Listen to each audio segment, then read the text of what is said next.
Nadar is head of the International Transcendental Meditation Organizations in over 100 countries. Ladies and gentlemen, please put your hands together for Maharaja, Dr. Tony Nadar.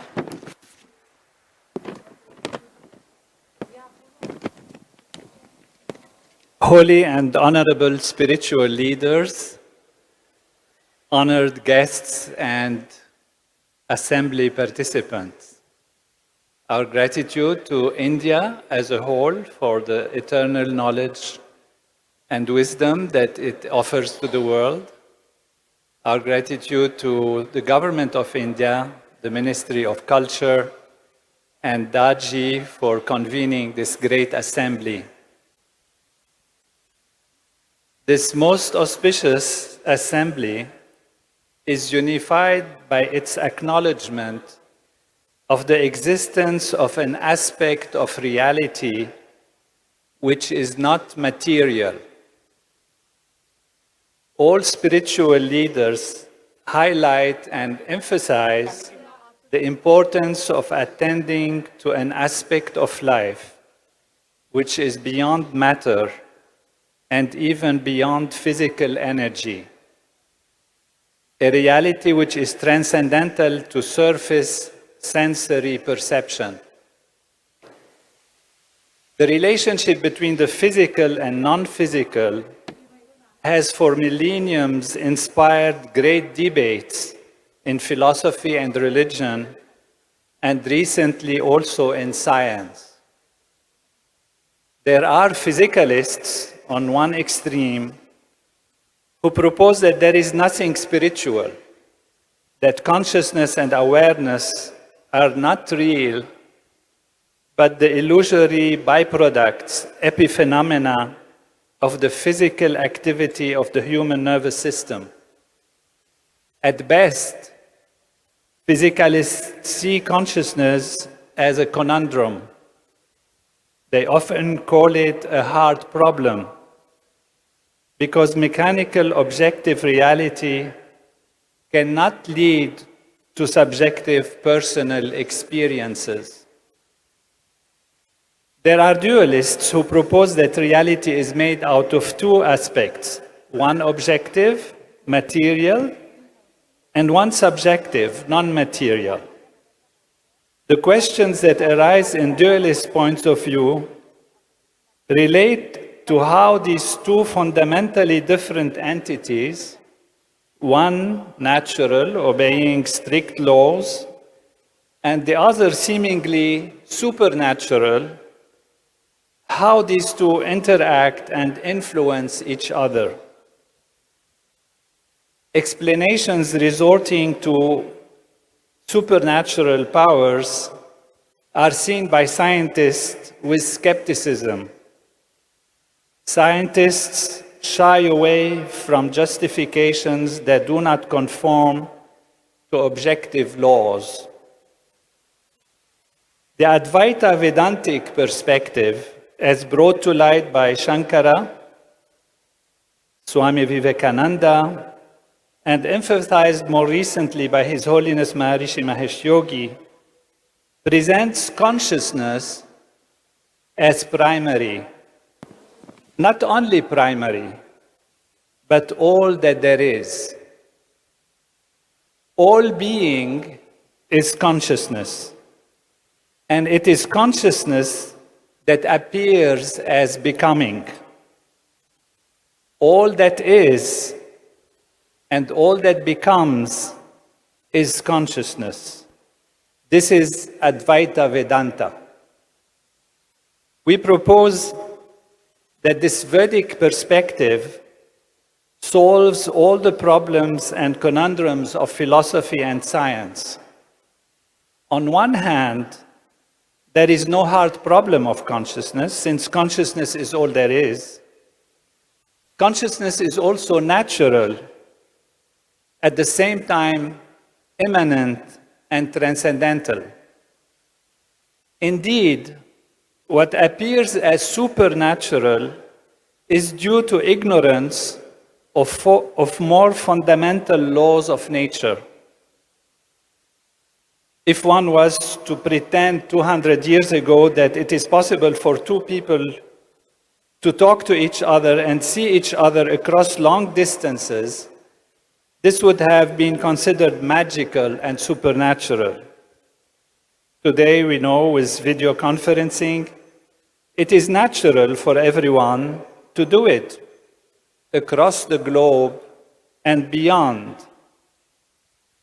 The past 100 years of scientific research revealed, for example, that correlation and action at a distance and faster than the speed of light is a reality as demonstrated by the phenomenon of entanglement. Being in many places at the same time is now understood as a natural phenomenon described by wave functions on the quantum mechanical level. Uncertainty and randomness in the behavior of elementary particles open the possibility of freedom even within the constraints of strict deterministic laws. These and other discoveries in modern science baffle scientists who describe them as weird or spooky. Most significantly, they beg for answers and explanations which can only come from a fundamental shift of paradigm from materialist, physicalist perspectives to consciousness-based Vedantic worldview. When examined carefully, consciousness is the one thing we can be 100% sure about, particularly in the constantly changing physical aspects of manifestation. The logic for consciousness-based Vedantic worldview is nevertheless not based only on theoretical considerations. I have had the joy and chance to work with Maharishi Mahesh Yogi on the relationship between Veda as expression of consciousness and the material world as expressed in our human physiology.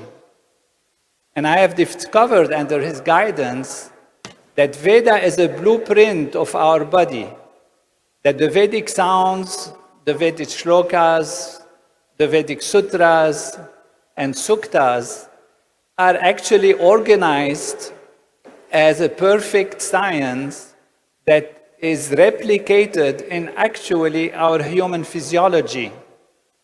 This is an indication of how experience in consciousness through Vedic cognition actually is the experience of the laws of nature as they manifest in our body and in the universe. So Veda is a blueprint of creation. It's the architectural design that creates and maintains the entire universe in perfect order. Hundreds of scientific research studies on technologies of consciousness, particularly Maharishi's transcendental meditation programs, have shown profound effects in transforming individual and social life with improvements in mind, health, as well as social, national, and international relations, with reduction in conflict, demonstrating how permanent world peace can be created. Just as the coherence of an individual's consciousness determines their behavior, so the coherence of the collective consciousness of many individuals influence social behavior.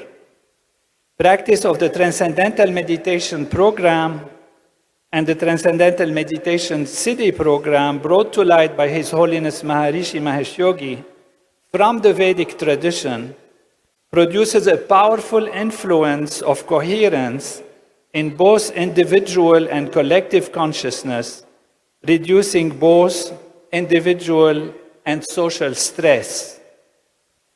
Most significantly, To achieve world peace, it is not necessary for all individuals everywhere to devote themselves to developing their inner peace. There is a shortcut. It is called the Maharishi effect.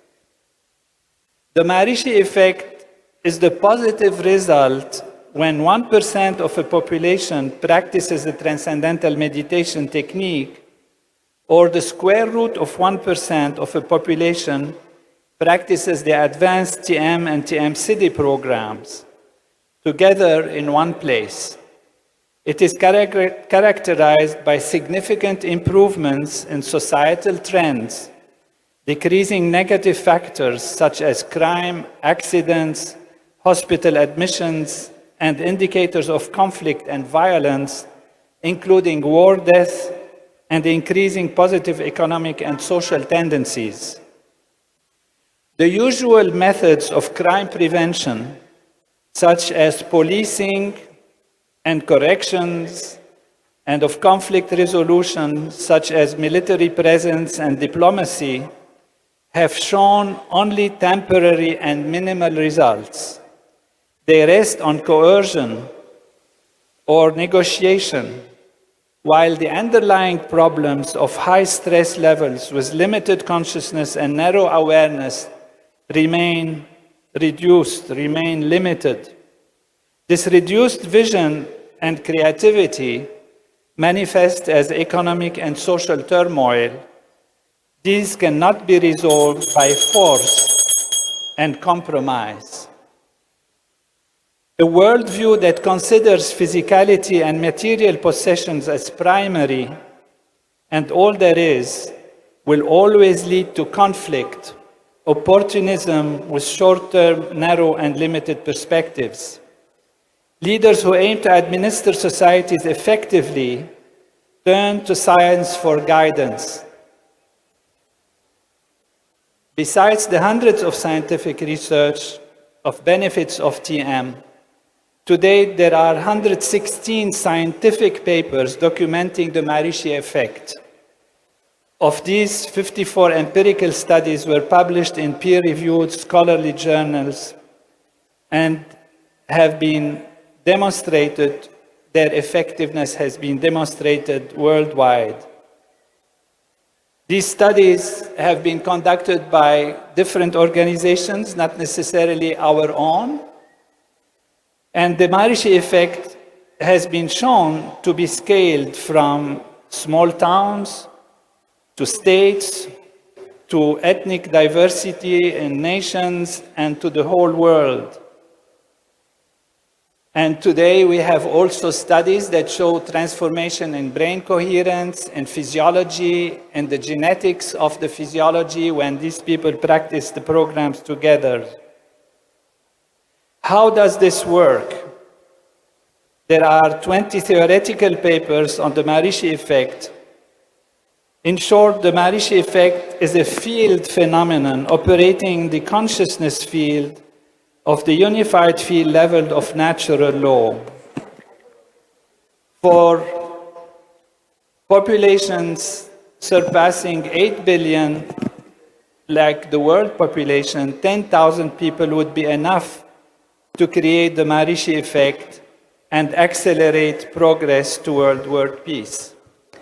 There is a book which is called Consciousness is All There Is, that will be published in a few months, that is Vedantic book that explains Veda and its effects and Vedantic reality and how we can understand it in terms of the meaning of life, being and becoming, inner and outer peace, freedom and determinism, and many other aspects of life.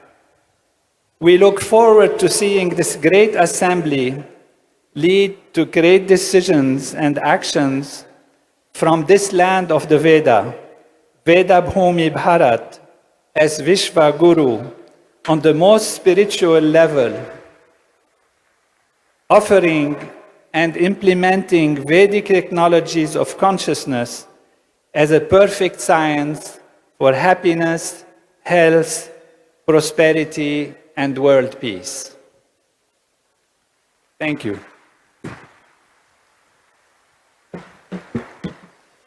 Thank you very much, Tony Nadarji. A huge round of applause. Thank you and pranams. I now request Acharya Swami Mitrananda Saraswati Ji from the Chinmaya Mission, Chennai, to address the gathering, a disciple of His Holiness Swami Chinmayananda Saraswati and a monk from the Chinmaya Mission Order. He currently serves